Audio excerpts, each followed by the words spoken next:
Greetings. Did you enjoy my last reading about the Beastmen of Warhammer? Noise. This time I will be talking about the Empire, sometimes referred to as the Empire of Man. It is an electoral monarchy composed of feudal states that is the largest, most advanced and arguably the most important of the human nations in the Old World.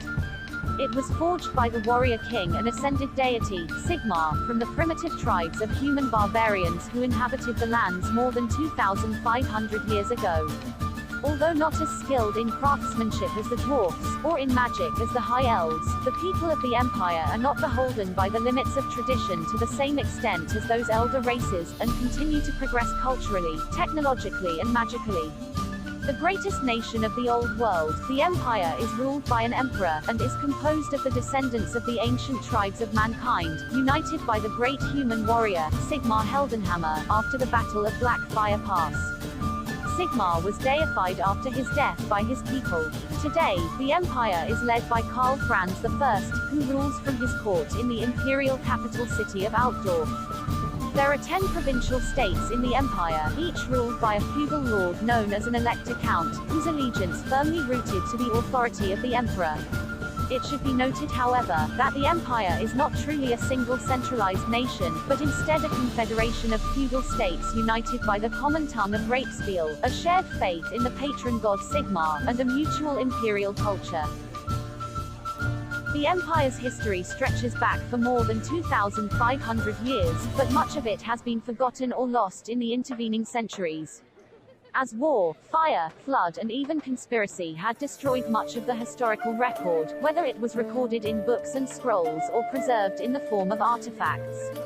No one now knows when humanity first entered the Old World, or from whence they came. Though the most ancient records of the dwarfs mentioned the steady movement of humans through the World's Edge Mountains over a period of several centuries, sometimes fleeing more powerful tribes of men, other times fleeing the rampaging hordes of greenskins.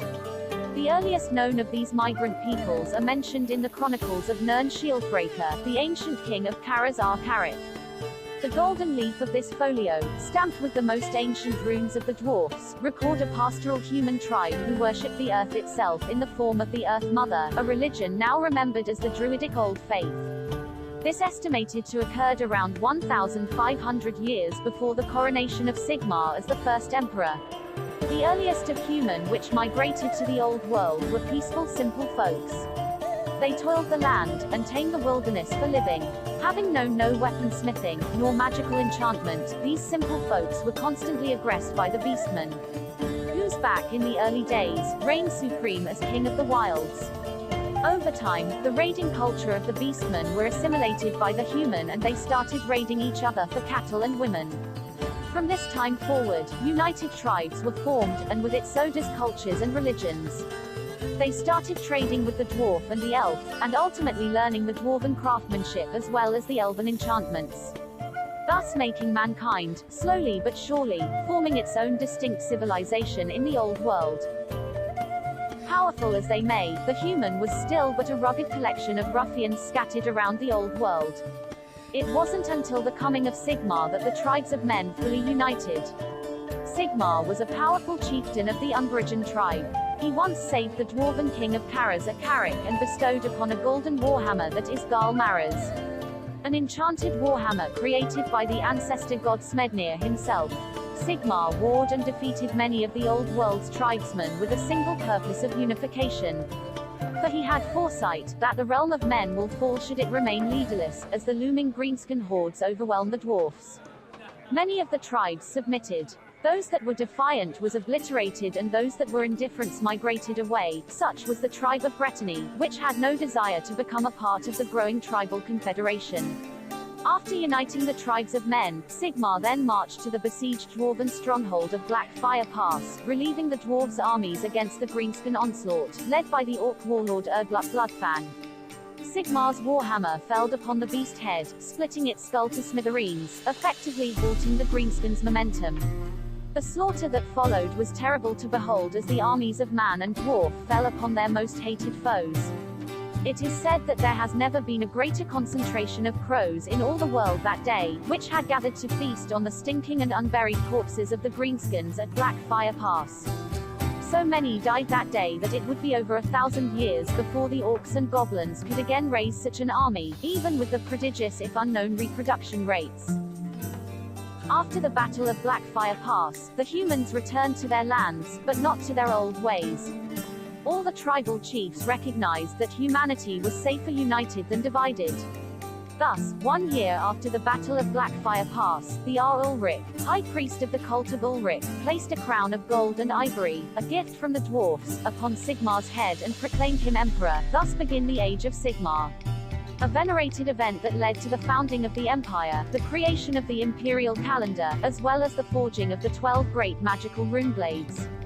The former chieftains of the 12 tribes, elevated to become the Elector Count, the sovereign of their own lands, subject only to the laws and edicts of the Emperor. The new Imperials cleared land and laid the foundations for new towns and cities, sometimes over the remains of their fortified tribal camps, other times on unspoiled new lands. 50 years after ascending the throne, Sigmar announced his abdication to the assembled counts and the high priests of the various cults. Upon a short speech, the first emperor placed his crown on a table, picked up a rucksack, shouldered Gal Maras, and walked out the door to an unknown final fate. Sigmar's abdication and subsequent disappearance, however, did not halt the Empire's advancement. Instead, for the next 1,000 years, an era known as Era of Conquest and Prosperity, saw the Empire's border grown to a new height. From the peak of the northern lands, to the coastal sea of the Westerland, the Empire's banner flutter. The beginning of the second millennium IC heralded a decay into the grand fortunes of the Empire. Known in imperial history as a time of hedonistic excess, poor leadership, and civil strife. Lines of emperor so decadence, that some would even sell to commoners the right to spend the night in the imperial palace for the right price. The Empire, once a grandiose to behold, reduced to palace of conspiracy, gluttonous and self-aggrandizement. Judgment, however, came unexpectedly. In 1111 IC, plague erupted across the Empire, sweeping the land riding the tailwinds. The emperor, thinking only of himself, shut the imperial palace gates and abandoned the commoner, with only the wealthiest and most beautiful of his subjects to join him in there. The plague ravages the lands, millions died with buboes sprouting from their bodies and pustules bursting. Still the emperor, ignorant as ever, was not in the slightest worry, for he had gathered the most competent of priest and healer into his own palace. In the summer of 1115 IC, there was an especially virulent eruption of the plague. The emperor, along with most of the elector counts and their immediate families, gathered again inside Karaberg Palace to hold court and wait for the disease to die down once more. Little did they know, this would be their last. As the emperor gorged himself on roast goose and the courtiers danced under the stars, the upwinds carried the plagues into the palace grounds. Hundreds of the empire's leaders died that night, and as the emperor lay dying, a figure in ragged robes appears and murmur in his ears how armies of his kin, a mutant rat men that the empire has ignored for years, were the cause of the plague. And that very night, marching all over the empire, heralding mankind's downfall, and the start of the Great Skaven Wars. The Great Skaven Wars lasted for decades, until Mandred von Zelt, the Count of the city of Middenheim, slayed the Skaven supreme warlord Brumik. With the Empire emerged victorious against the Rat Men. Mandred was crowned as the new emperor, and spent the next 25 years rebuilding the Empire.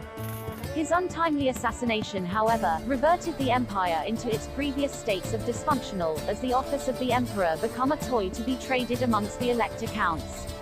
In 1360 IC, the Grand Duchess Otilia I of Talabecland, a devout follower of the cult of Ulrich and daughter of a discarded pawn emperor, declared herself empress without election, and banned the cult of Sigmar from her land, ushering the age of the three emperors, where extended family of previous emperors, and powerful counts, each claimed the throne.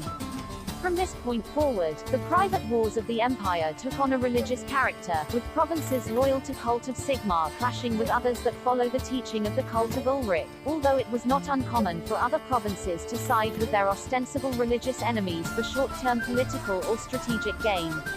The age of three emperors ended in 2304, after a millennia of internal strife, outside invasions, and great holy wars. Magnus the Pious reunited the empire after defeating the warriors of Chaos in the last great war against Chaos. Emperor Magnus reigned for 65 years, and many regards his reign as among the happiest periods in the Empire's long history since Sigmar's own rule. A general peace reigned throughout the land, and the reunification of the Empire brought increased commerce and prosperity as trade flowed like water.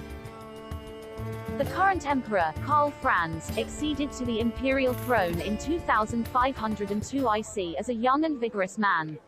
Ruling from the imperial capital of Altdorf like his predecessors, he showed more skill and character than all of his immediate ancestors and held out the promise of strong leadership for the empire.